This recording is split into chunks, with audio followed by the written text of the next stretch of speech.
Flora, perhaps you could start by telling us about exactly what it is you do at First Psychology. Yeah, of course.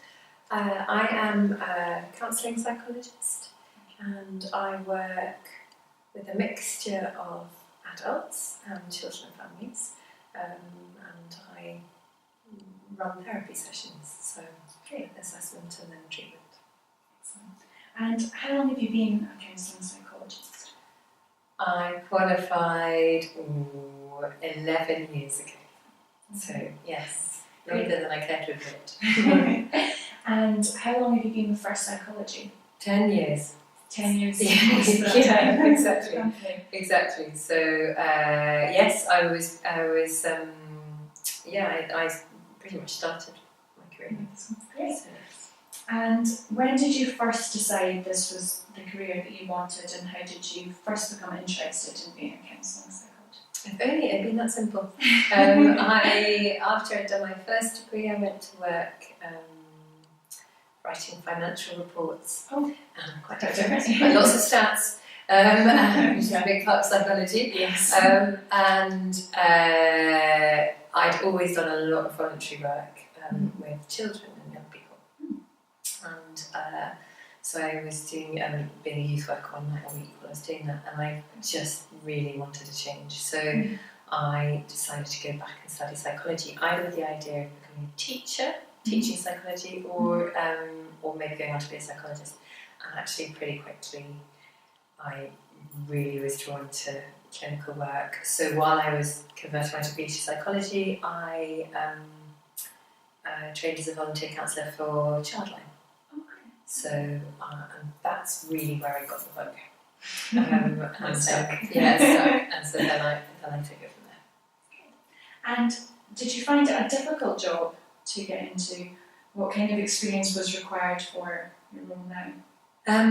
It feels, looking back, it feels like it all went quite smoothly, but actually, in some ways it was pretty difficult. I think the thing that's difficult was getting my first placement when I was training.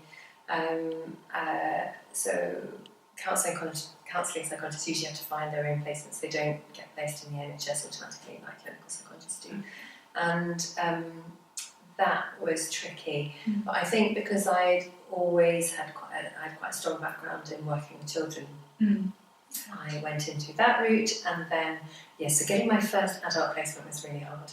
Once I had that, then it was fine. And I think what was really helpful is I did really quite a wide variety of placements when I was training, which helped me feel a bit more confident, but also I think helped me have more breadth of experience when it came to working afterwards.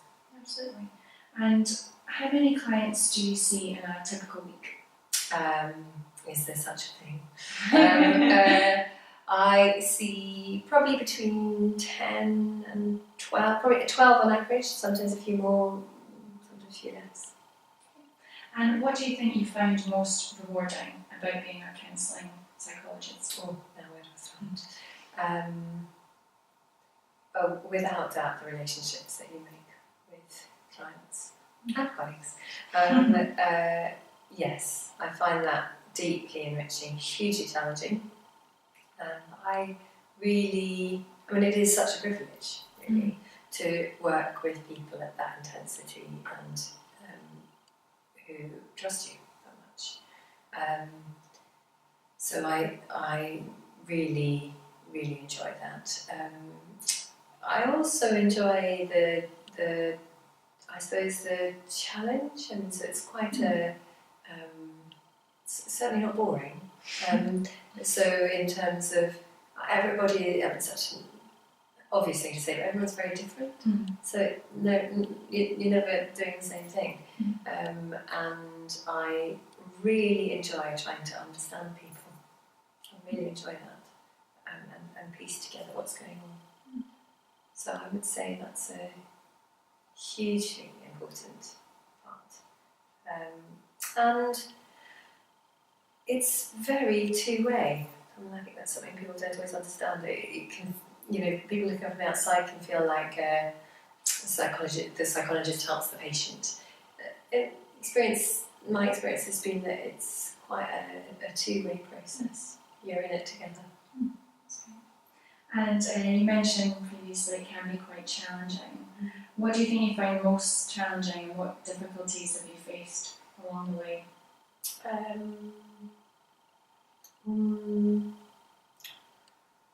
One of the things that can be really challenging is hearing very distressing stories and narratives, and being, I suppose, aware of aspects in life that we take care not to be aware of too much often, or society would avoid.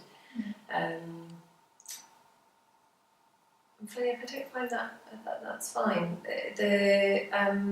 What can be hardest is when people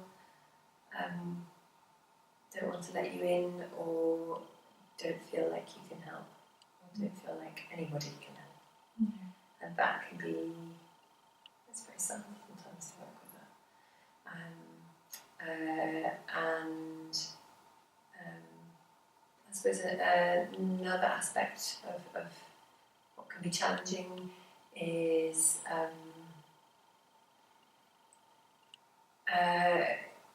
keeping really fresh and engaged. And again, actually, I find it so interesting that hasn't been a large big problem for me. But I think that can be for some people. Yes. So the challenge, funny enough, is also the hook. Yeah. Sometimes, but that's very interesting. So, is being a counselling psychologist what you initially expected, or have things surprised you? I was thinking about that question. I was thinking, goodness, I'm not sure I can remember what I initially expected. No, I think it's probably a bit different. So it's not nearly as chocolate box as I thought it would be. Like I've come to realise that actually a lot of it is about how you are as a human being. The techniques and the theory is extremely important. That's most important, the connection that you make with somebody, in my opinion. And so that maybe is a little bit different to how I'd imagined.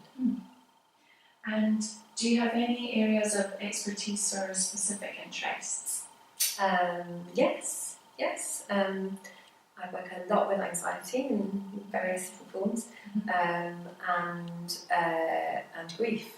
But I also work a lot with children and families. So I have a real, and I like that kind of variety. I have a real interest actually in sort of marrying up different ways of thinking about things. So we would call systemic thinking, so where you're looking at the wider system.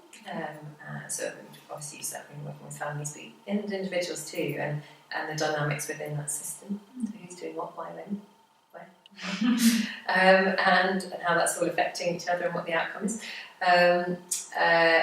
And also then be totally the opposite end of that would be psychodynamic theory, which is more about thinking about internal processes and the impact of early years. I'm very interested in attachment, for example. And I use a lot of CBT because it's just so very practical and useful. So I like that mix. And in terms of children and families, yes, I'm really interested in working on that, and do quite a lot of quite different work. I would use a lot of play and games. I love a bit of Jenga. And yes, to sort of feel my way around that. Great. And how do you keep up to date with the latest research in counselling psychology? Good question. Mix of things, really. So there's a counselling psychology journal, which I can look at. But actually, there's loads of training, not necessarily specific to counselling psychology, but there's lots of good CPD, so continuous professional development training. So I would you can do webinars, attend conferences, that kind of thing.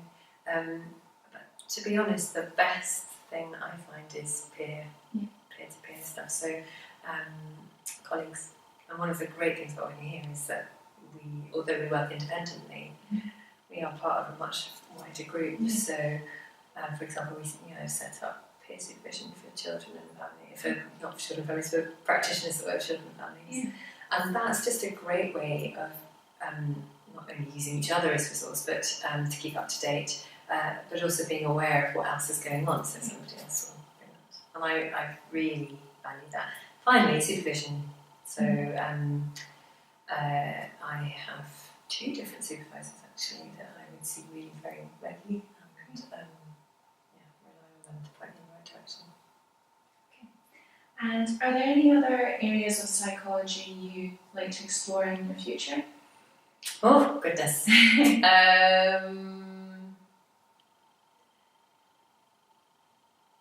Yes. I mean, I think I will be drawn deeper and deeper towards family dynamics, but I'm very interested in what happens at schools.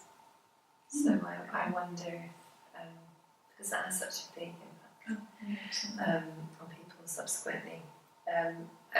So I can see that I might get pulled involved with the school. Yeah, pulled in that direction. Okay.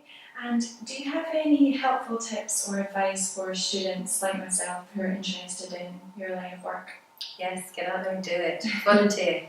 So it's not about reading, it's not about what you know, it's about how you can relate to people. So you just need to get out there and do childline or Samaritans or parent line or whatever. Those are all telephone outlines, but there's loads of places that you can do that. And that will give you a feel for whether you're going to like it.